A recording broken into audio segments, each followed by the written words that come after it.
Hello दोस्तों, चलो अब हम देखते हैं आज सेकंड पार्ट हमारे इंटरेस्ट और डिविडेंड के चैप्टर का लीगल प्रोविज़न। हमने लास्ट टॉपिक में हमने क्या कवर किया था, फीचर्स कवर किया था।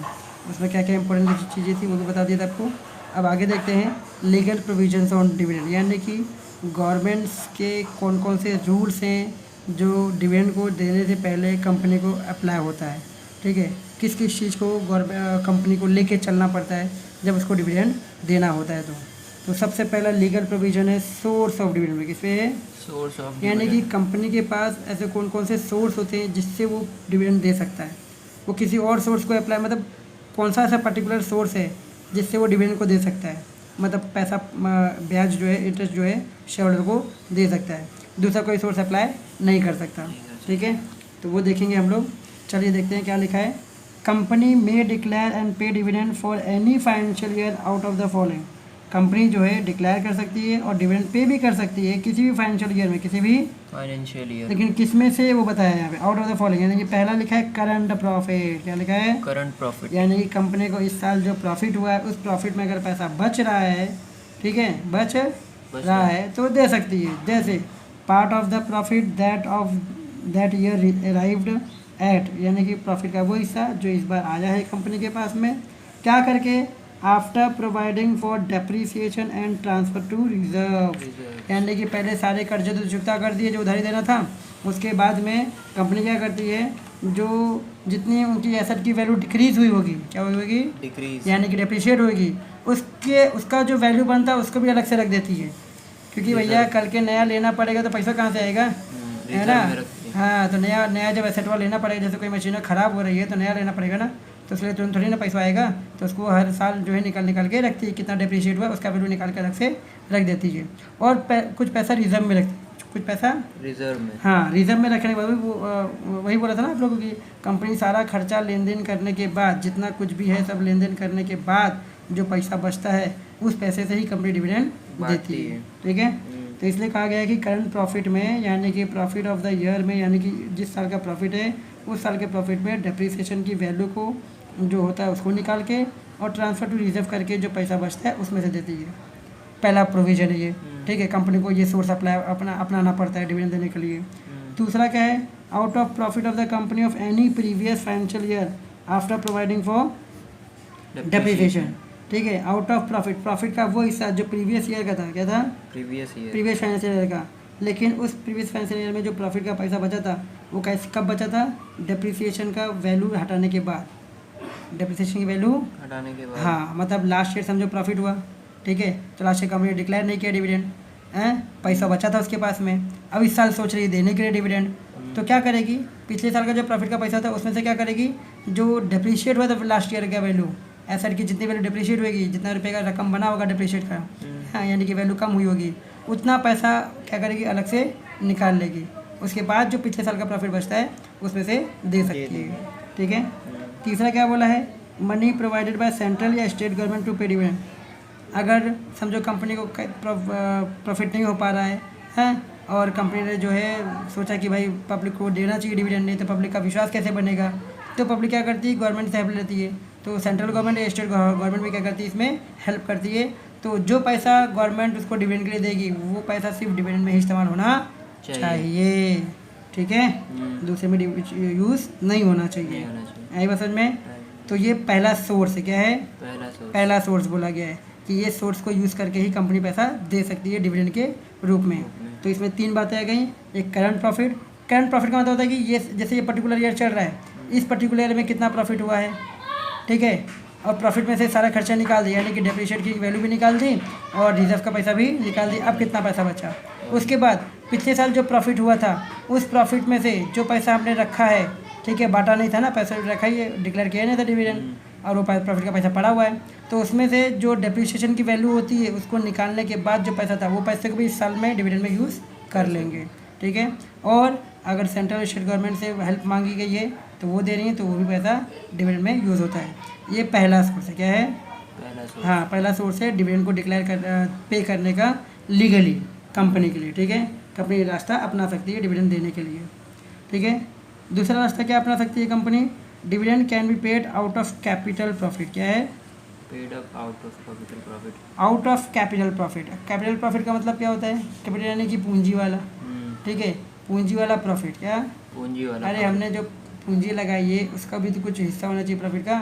वो हिस्से का प्रॉफिट निकालने के बाद, ठीक है, ये नहीं कि यहाँ बस प्रॉफिट आया सबको बांटने लग जाओ, ठीक है। तो क्या बोला है? ऑन फुलफिलिंग दिस कंडीशन, उसके लिए क्या कंडीशन फुलफिल करनी होगी? कैपिटल प्रॉफिट में से, क्या, कैपिटल प्रॉफिट में से हटा के, कि मतलब कैपिटल प्रॉफिट को निकालने के बाद जो पैसा बचता है उसमें से प्रॉफिट डिविडेंड दे सकती है। लेकिन उसके लिए क्या कंडीशन है? कैपिटल प्रॉफिट की कंडीशन क्या है? पहला कंडीशन है capital profit are release in cash, हैं? हाँ, मतलब कैपिटल प्रॉफिट जो होगा वो कैश में रिलीज़ किया गया हो तो ही उसमें से दे सकती है, ठीक है, हैं? कैपिटल प्रॉफिट अगर कैश में रिलीज़ किया गया है तो उसमें दे सकती है। दूसरा, आर्टिकल अगर कंपनी का बोलता है कि हाँ हम कैपिटल के प्रॉफिट को यूज़ कर सकते हैं डिविडेंड देने में, तो यूज़ कर सकती है। तीसरा, it remain as profit after revolution of all asset and liability, अगर सारा एसेट और लायबिलिटी को रिवोल्यूट करने के बाद भी हमारे पास प्रॉफिट का पैसा बचा हुआ है, प्रॉफिट का पैसा बचा हुआ है, ठीक है, तो उस कैपिटल प्रॉफिट को हम लोग डिविडेंड के रूप में यूज़ कर सकते हैं। मतलब यहाँ ये सेकंड कंडीशन क्या बोल रहा है कि आप कैपिटल प्रॉफिट को डिविडेंड देने में यूज़ कर सकते हैं, ठीक है। उसके लिए कंडीशन है कि आपके पास वो कैपिटल प्रॉफिट का पैसा कैश में बचा होना चाहिए, आपके पास आपका जो आर्टिकल्स है उस आर्टिकल में इसके लिए प्रोविज़न होना चाहिए, प्रोविज़न, हाँ, ठीक है, हाँ, उसमें परमिशन होना चाहिए कि हाँ भाई दे सकते हैं। और तीसरा बोला गया है कि एसेट और लायबिलिटी का रिवोल्यूशन करने के बाद कि कितना वैल्यू घटा और कितना कर्जा था, उस सबको मेंटेन करने के बाद जो पैसा बचता है अगर कैपिटल प्रॉफिट का तो उसमें से दे सकते हैं। तीसरी बात क्या, थर्ड क्या बोला गया अभी प्रोविज़न कि dividend can not be paid out of capital, सिर्फ पूंजी में से पैसा नहीं दे सकते, सिर्फ पूंजी में से, हाँ, सिर्फ कंपनी का जो पूंजी होता है उसमें से डिविडेंड नहीं दे सकते। ये तीसरी बात, ये तीसरा रूल गवर्नमेंट का मानना पड़ता है, ठीक है। ये थर्ड रूल है जो गवर्नमेंट का कंपनी को फॉलो करना पड़ता है डिविडेंड देने के लिए, ठीक है। सोर्सेज बताया ना यहाँ पे हम लोग, क्या बोला गया हम लोग को पढ़ना है सोर्सेज कि लीगल सोर्स क्या है, लीगली कौन कौन सा सोर्स है कंपनी के पास डिविडेंड देने के लिए, ठीक है। तो पहला सोर्स देख लिया, दूसरा सोर्स क्या, तीसरा सोर्स बोलता है कि भाई डिविडेंड जो है कैपिटल में से डिक्लेयर नहीं किया जा सकता, पे नहीं किया जा सकता, डिक्लेयर तो छोड़ो पे ही नहीं किया जा सकता। चौथा बोला है dividend can be paid out of free reserves of company, dividend क्या किया जाएगा? फ्री रिजर्व के बाद से पे किया जाएगा। आउट ऑफ फ्री रिजर्व मतलब फ्री रिजर्व में जो पैसे पड़े उसके बाद भी अगर पैसा बच रहा है तो पे किया जाएगा। देखो फ्री रिजर्व कंपनी के लिए बहुत ज़रूरी है ना, क्योंकि कंपनी को अचानक में कब कहाँ किस तरह पैसे की जरूरत पड़ जाए, अचानक से अगर डिवेंचर नहीं मिल पाए, इक्विटी शेयर होल्डर से पैसा नहीं मिल पाए, नया शेयर इशू के नहीं पैसा मिल पाए तो, है ना, तो फ्री रिजर्व में पैसा पड़ा होना चाहिए ना। जैसे हमारे घर में कैसा होता है, हाँ, आपातकालीन के लिए हम लोग कैसा 1000, 500, 2000, 5000 जमा करके रखते हैं ना भाई, हैं, सारे खर्चे में से। मम्मी लोग तो खास होती है भैया, हैं, मम्मी लोग इसमें एक्सपर्ट होती है। घर का आदमी भले एक्सपर्ट ना हो लेकिन औरतें जो होती हैं एक्सपर्ट होती है, उनको मिलेगा जब भैया सब्जी लेके आया, सब्जी के लिए पैसा जो मिलता है ना उसमें भी बचा लेती है, ठीक है। आदमी नहीं बचा पाएगा लेकिन वो बचा लेती है, ठीक है। आपातकालीन में ना मेहरारू बहुत काम आती है, समझा, मेहरारू जो है बहुत काम आती है आपातकालीन में, क्योंकि उनके पास कुछ ना कुछ पैसे जरूर पड़े होते हैं, तो मांगोगे तो मिल जाता है, ठीक है। इसलिए कहते हैं ना उनको निगलेक्ट नहीं करना चाहिए, पैसा जो वो खर्चा करती हैं लेकिन वो खर्चा करती तो बचा के भी रख लेती हैं, ठीक है। चलो आगे देखते हैं क्या प्रोविजन है। चलो नेक्स्ट देखते हैं, नेक्स्ट क्या है, legal provision for declaration of dividend. क्या लिखा है? Legal provision for declaration of, हाँ, अभी जो हमने देखा था सोर्स देखा था, क्या देखा था? सोर्स, कि कौन कौन सा सोर्स अवेलेबल होता है कंपनी के पास में डिविडेंड देने के लिए लीगली, ठीक है। अब देखना है कि डिक्लेरेशन करने के लिए कंपनी को कौन सा रूल फॉलो करना पड़ता है गवर्नमेंट का, राइट, प्रोविजन क्या है, कानून क्या है, ठीक है, क्या रूल्स है, रेगुलेशन है जो गवर्नमेंट के थ्रू बाइंड है कंपनी के लिए, ठीक है, कि कंपनी को इसी तरह डिक्लेयर करना पड़ेगा डिविडेंड। तो सबसे पहले कंपनी को क्या करना पड़ता है? बोर्ड मीटिंग बिठानी पड़ती है, ठीक है। Dividend can be declared only on recommendation of board of director, कहा गया था पहले, क्या गया था, ये तो फीचर का एक गुण था, बराबर, मतलब जो डिविडेंड का फीचर है वो भी यही बोलता है कि डिविडेंड को जब तक बोर्ड ऑफ डायरेक्टर डिक्लेयर नहीं करते हैं, रिकमेंड नहीं करते हैं, तब तक डिविडेंड दिया नहीं जाएगा, ठीक है। और इसके लिए क्या करना पड़ता है? बोर्ड मीटिंग बिठानी पड़ती है। अब बोर्ड मीटिंग में इसके लिए रिजोल्यूशन पास होना चाहिए, क्या पास होना चाहिए, हाँ, ठीक है। और शुड बी वही लिखा है ना, should be call to pass resolution about, किन किन बातों के लिए इसमें पास होना चाहिए? पहला कि भैया रेट क्या रखेंगे, क्या रखेंगे?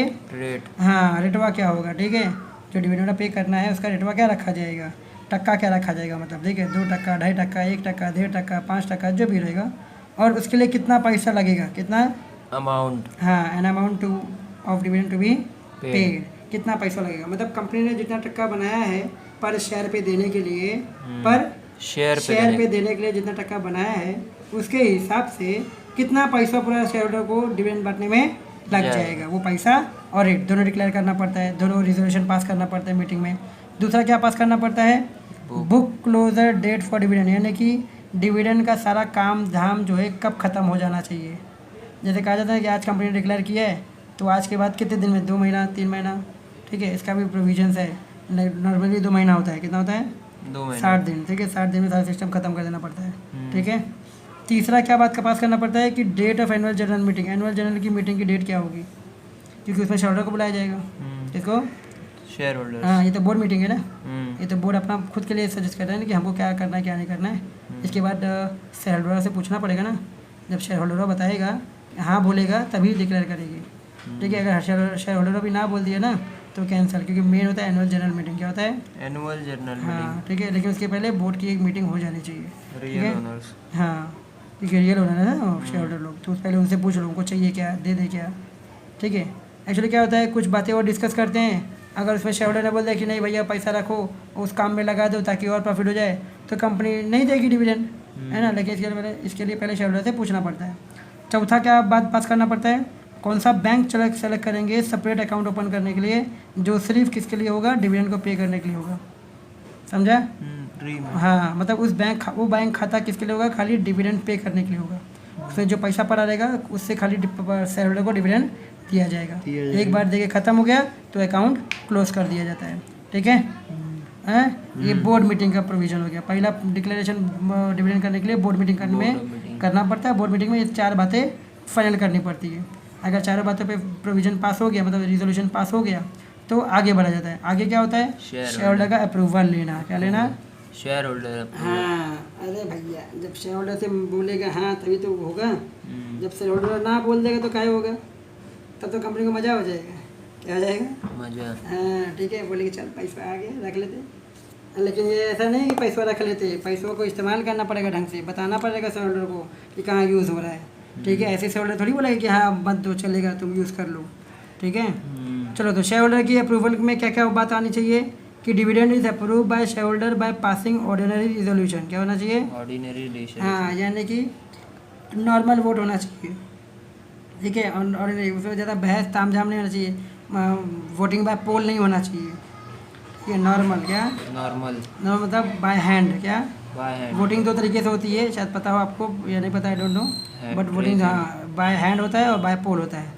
हैंड में क्या होता है, हाथ उठा लिया हो गया, तो उसमें एक आदमी एक वोट, एक आदमी एक वोट। लेकिन पोल में क्या होता है, एक आदमी एक शेयर, मतलब वो मतलब एक आदमी से मतलब नहीं, एक शेयर एक वोट माना जाता है। तो जिसने जितना शेयर होल्ड किया उसके हिसाब से हो जाता है, ठीक है। आगे बढ़े तो एनुअल जनरल मीटिंग में पास होना चाहिए डिविडेंड अप्रूव करने का शेयर होल्डर के थ्रू, वो भी ऑर्डिनरी होना चाहिए ऑर्डिनरी। हाँ ऑर्डिनरी यानी कि आम तरीके से शेयर होल्डर जो है पास करना चाहिए कि हाँ डिविडेंड दे दो। दूसरा, share holder can declare a lower rate of dividend than what is recommended by the board but not higher than that, not higher than that. मतलब शेयर होल्डर जो है, जैसे कंपनी ने बोला कि भाई बोर्ड मीटिंग में पहले बोर्ड मीटिंग हो चुकी है, तो बोर्ड मीटिंग ने समझो 2.5% डिक्लेयर किया, कितना 2.5%। तो उसको शेयर होल्डर के सामने रखेंगे कि भाई हम लोग 2.5% सोचे थे देने के लिए, आप लोग कितना बोलते हो। अगर वो लोग ने बोला कि नहीं 2.5 नहीं 1.5 दे दो तो भी दे दिया जाएगा, बोलेंगे ठीक है 2.5 दे दो तो भी दे दिया जाएगा। लेकिन बोलेंगे नहीं उससे ज़्यादा दो तो नहीं देंगे ही नहीं, नॉट, ठीक है। नॉट लिखा ना, but not higher than that, हाँ ठीक है।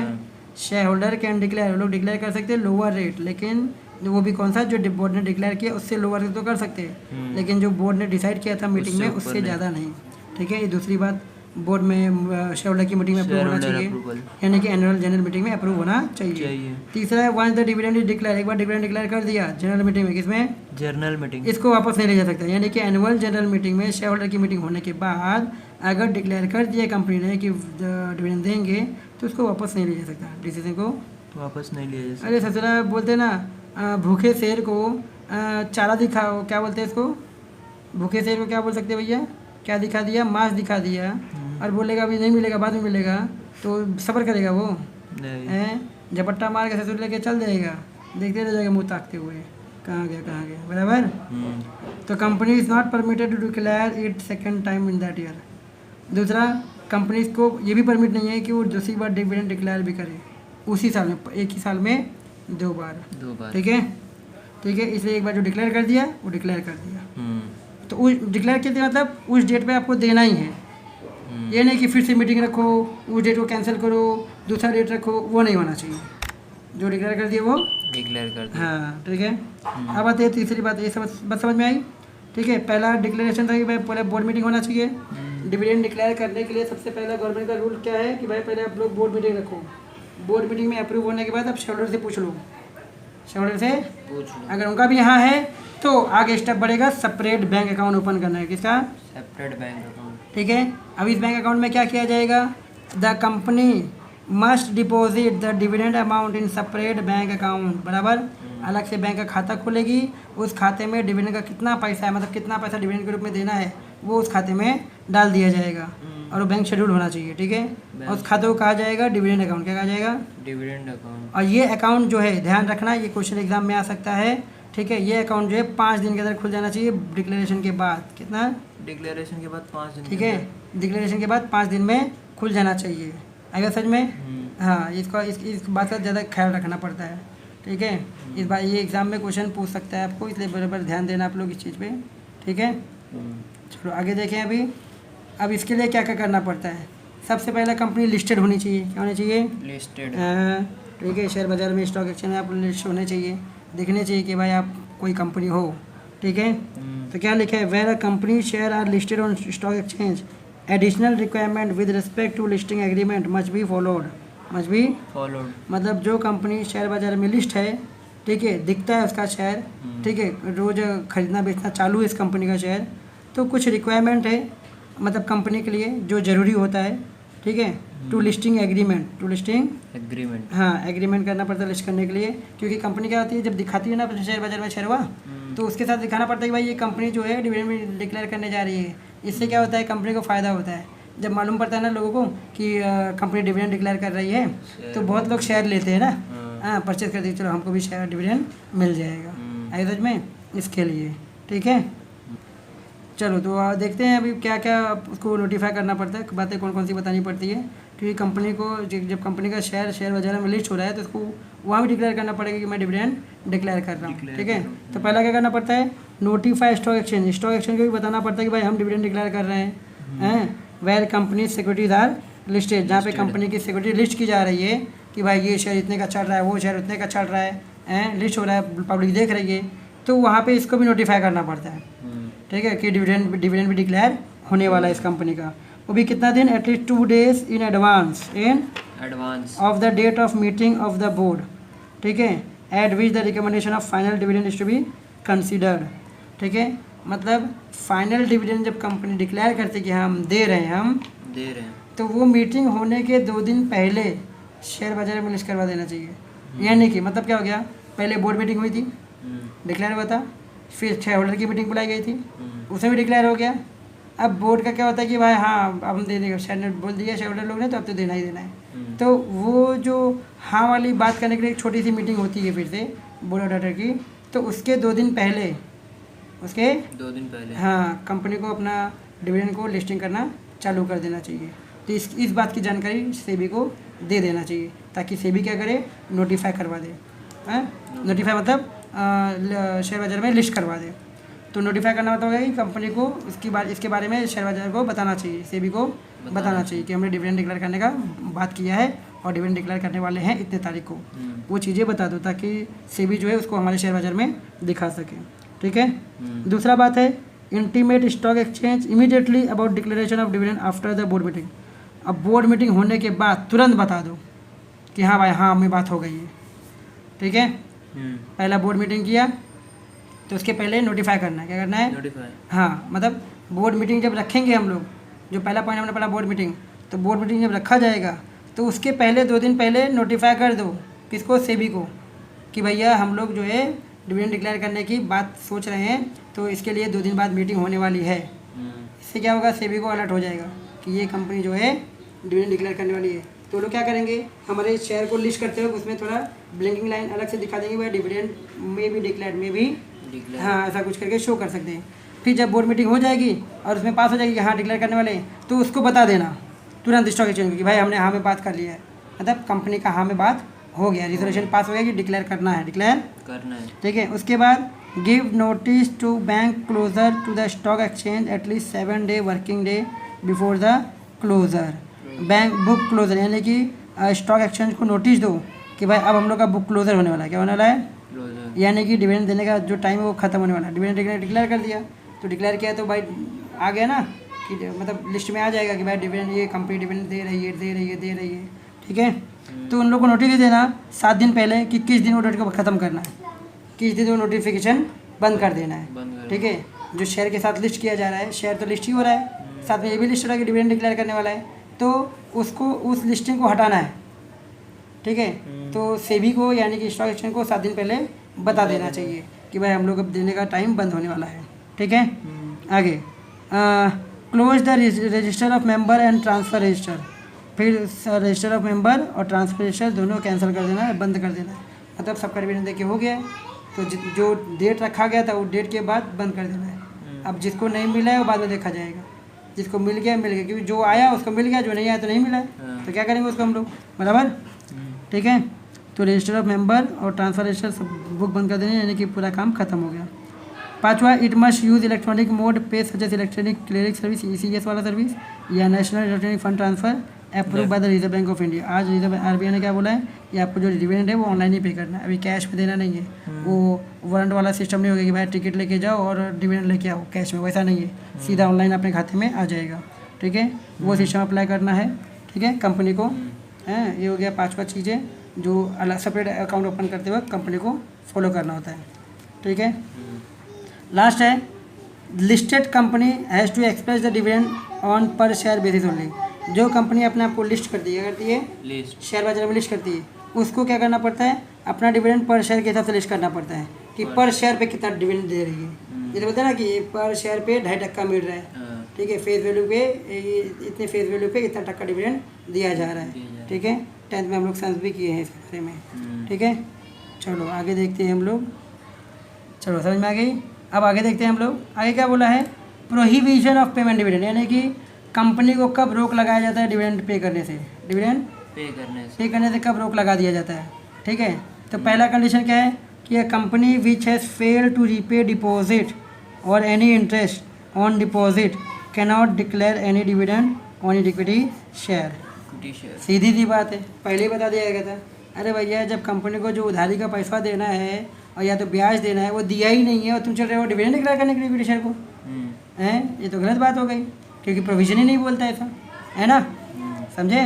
तो अगर कोई कंपनी फेल होती है अपना डिपॉजिट रीपे करने में या ब्याज रीपे करने में, जैसे डिवेंचर होल्डर का पैसा बाकी था देना, आ गया था ड्यू, दिया ही नहीं गया, है, या इंटरेस्ट देने का ड्यू आ गया था, दिया ही नहीं गया, और तुम चल रहे हो डिविडेंड डिक्लेयर करने के लिए इक्विटी शेयर को, मतलब साला पहले वो कहते हैं ना मेहमान लोग को बुलाया खाने के लिए, अब पहले खुद ही खाने बैठ गए, मेहमान लोग बैठे आराम से ताक रहे हैं, तो बेइज्जती वाला काम हो गया। पहले मेहमानों को खिलाया जाता है कि पहले खुद खाया जाता है, बराबर कि नहीं, हैं। तो पहले बाकी लोगों को खिला दो, जैसे होते हैं ना, पहले बाहर वालों को दे दो, फिर घर वाले को पूछते ना, घर वाले क्या होते हैं आखिरी में आते, मिला तो ठीक, नहीं मिला तो कोई बात नहीं है, चला लेना चाहिए, हैं, ऐसा होता है ना सिस्टम। तो यहाँ सोचना खुद ही खाने बैठ गया, उन लोगों को बुला लिया कि हाँ आ जाना देखेंगे, समझा।